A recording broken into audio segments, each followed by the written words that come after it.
A dysregulated cortisol pattern is the only thing worse than elevated cortisol. You are aware of how that feels. You've experienced it. Just wired. It's where you wake up at 3:30 or 4 a.m., you get up, and 4 or 5 hours later, you are so exhausted that you are unable to function. Then, about 6:30 or 7 o'clock p.m., you are kind of wired again at random. As a result, you begin to take on responsibilities, go to bed, and the cycle just repeats itself. Eventually, you start to accumulate visceral fat, your skin starts to look awful, and you may even develop insulin resistance. That is the appearance of a dysregulated cortisol pattern. It doesn't simply get better, which is why it's so awful. It rides on top of itself.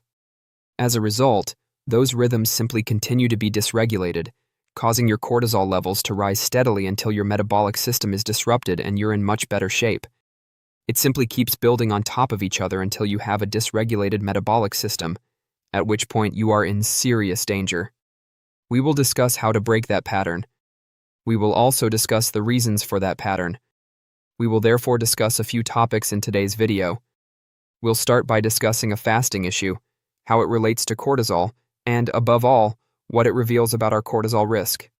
Next, we'll discuss how to strategically incorporate a particular type of carbohydrate into your daily routine at particular times to assist prevent elevated cortisol levels and break the cycle of doom we discussed.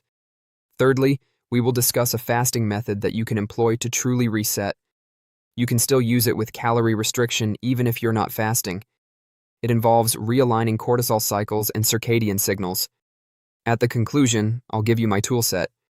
This is a toolkit that includes techniques, supplements, and a food timing system. It will be straightforward and uncomplicated, with no scientific jargon, so you can simply take away something useful. I don't discuss protein for a moment before we delve into the science of why your cortisol may be out of balance and how to fix it. You see, I was taking a protein powder that I had been enjoying for a while when I had an unpleasant awakening. I noticed that they had made some changes when I turned back and looked at the label, and I came to the realization that this occurs frequently. It can be quite dubious, and people smuggle things in. I changed to a brand named Puori as a result. I consider Puori to be the purest protein available. You're like, wow, there are only a couple of things, when you look at the ingredients. All right, we are discussing third-party testing for more than 200 distinct pollutants. It even satisfies California Prop 65 requirements, which is absurd, isn't it? Because California has extremely strict regulations on things like lead, the majority of protein powders will almost always carry that Prop 65 warning notice. Therefore, it truly qualifies for the exemption from having a Prop 65 warning on it. There are no pesticides, hormones, or genetically modified organisms. It is simply pure whey protein from grass. Thus, click the link in the description below to check these people out. When I say it's the cleanest protein I've ever touched, I mean it. It also tastes really delicious. And that vanilla bourbon. It makes use of actual vanilla beans. It's authentic. After watching today's video, give them a look. The Fasting Trap journal Nutrients released a study in 2021 that examined a variety of fasting techniques. We already know that fasting has positive metabolic consequences, but we also know that it affects cortisol, which is why I'm bringing this up. However, because these studies examined a meta-analysis, they taught us something quite remarkable. The 14 distinct research used a variety of fasting techniques, including Ramadan. They used early time constraints, such as skipping breakfast or cutting dinner short, among other tactics. They discovered that while their effects varied somewhat, they all had an effect on cortisol rhythms. Additionally, these cortisol cycles have a significant role as a catalyst for significant alterations later on. Everything kind of falls apart once cortisol is out of balance. In case you're interested in fasting, they discovered that those who either skipped dinner or just consumed the majority of their calories earlier in the day had the most typical cortisol dial cycles. They were therefore less likely to acquire visceral fat. Compared to those who consistently skipped breakfast, they were less likely to develop insulin resistance and had fewer metabolic problems. It's one thing to do occasionally or a few times a week, but when you do it often, you're upsetting these cortisol cycles. You see, cortisol is a function of both simple stress and non-stress. And somewhere along the road, stress has become somewhat cool, possibly because of David Goggins and everything that has happened over the past 10 years. We want to use frigid plunges to put ourselves under stress. We want to use fasting as a stress reliever. We want to run 100 miles to put ourselves under stress. We overlook the reality that we don't need to harm ourselves in that way. Our everyday lives cause us stress. Our goal is to periodically increase stress before recovering. Correct? This new generation, this new era of fitness, health, and recuperation is all about taking advantage of decreased cortisol levels and parasympathetic tone. Putting yourself in a state of relaxation and digestion, but doing so responsibly, that is, not by simply lying on a beach and cramming your face. I'm not advocating against fasting. I frequently fast. What I'm trying to say is that we need to know when it's appropriate to fast and when it's not.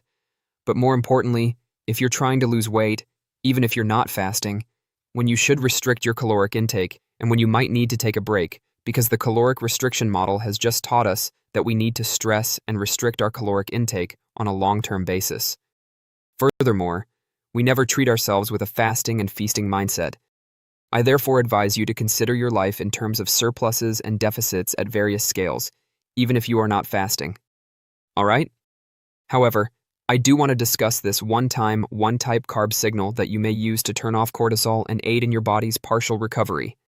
You see, there's a lot of studies that suggests carbs really reduce cortisol. However, there is a serious issue. Insulin and cortisol are antagonistic. Additionally, I've covered this topic extensively in my films.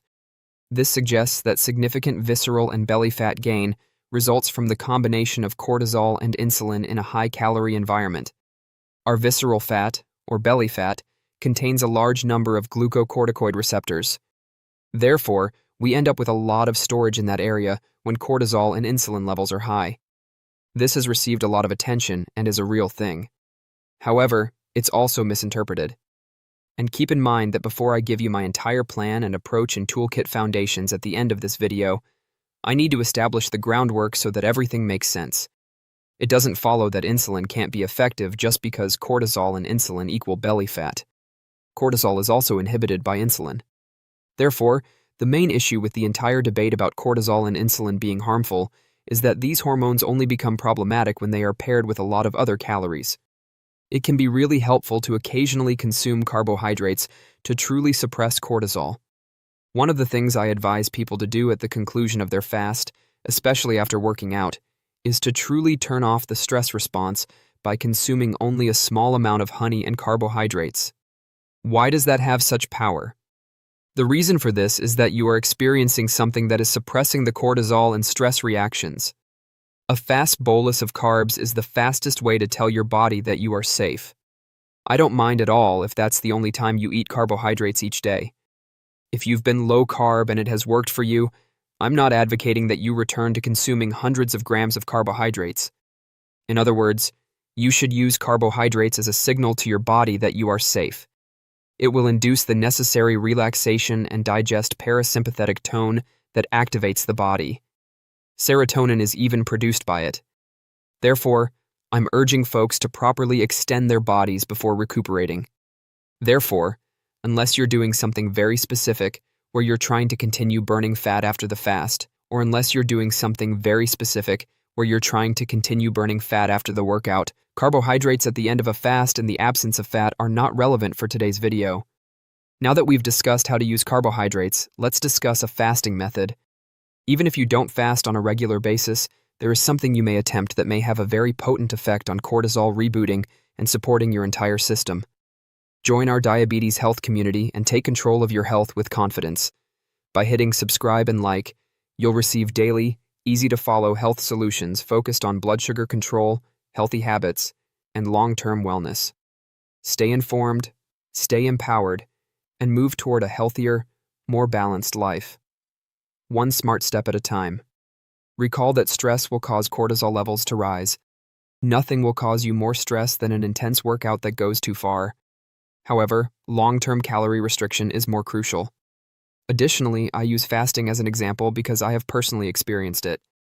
I did a lot of fasting. I caused my cortisol levels to rise.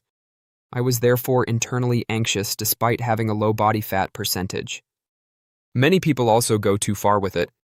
Many completely healthy people experience it, which can lead to issues, but it also occurs to those who are attempting to lose weight.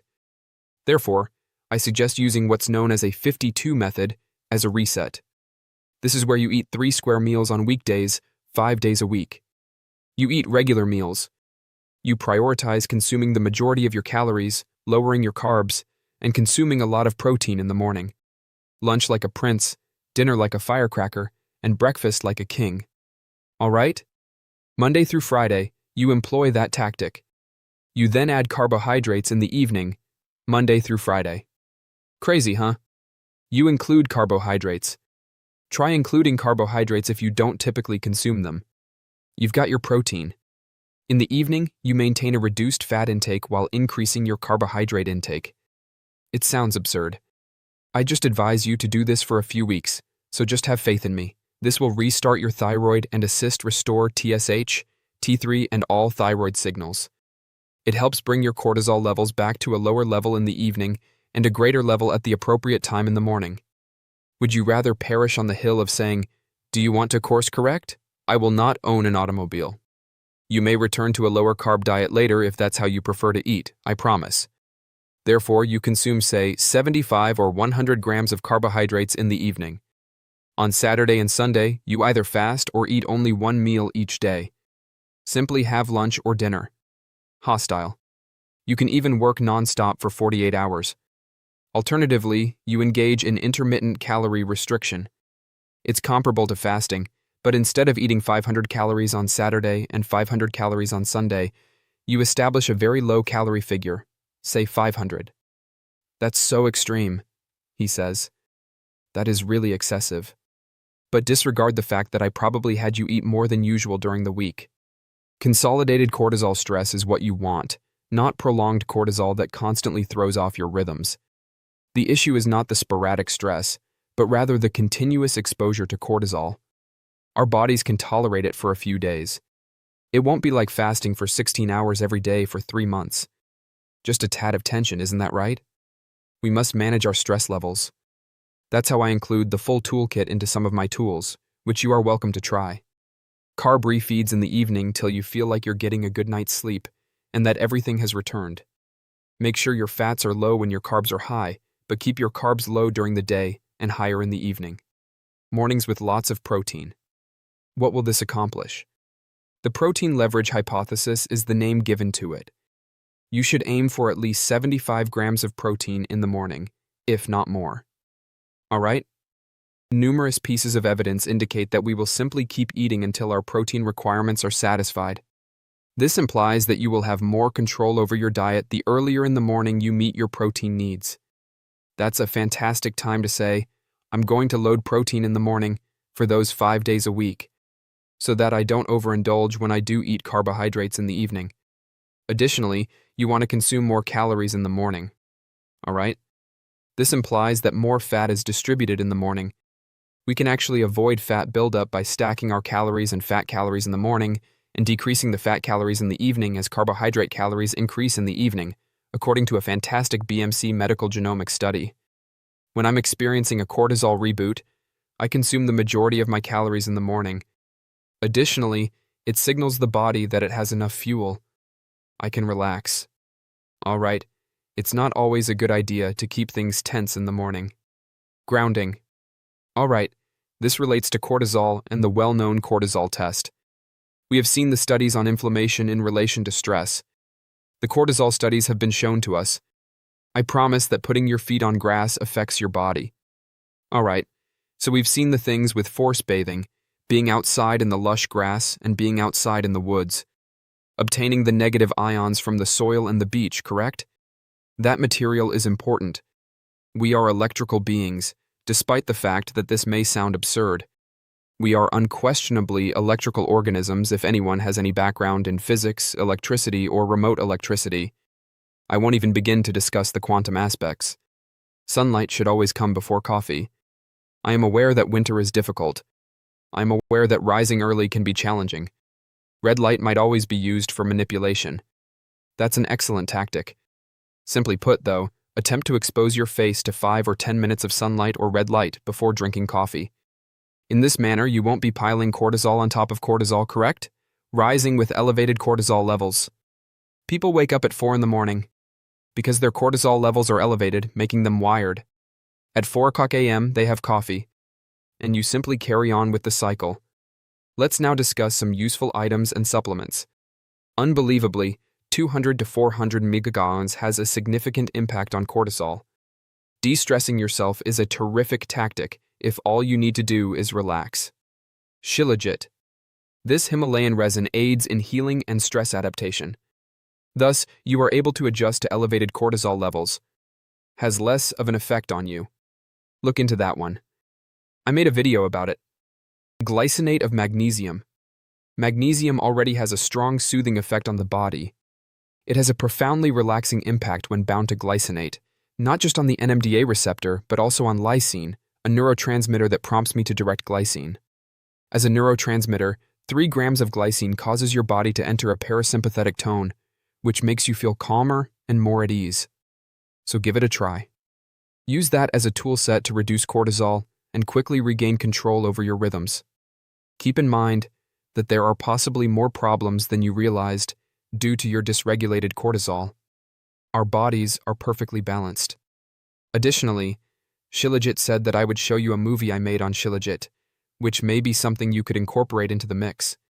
It's a really intriguing study that, for some reason, hasn't gained much traction. That concludes our discussion for today. I'll see you in the next video. Until then, farewell. Be careful.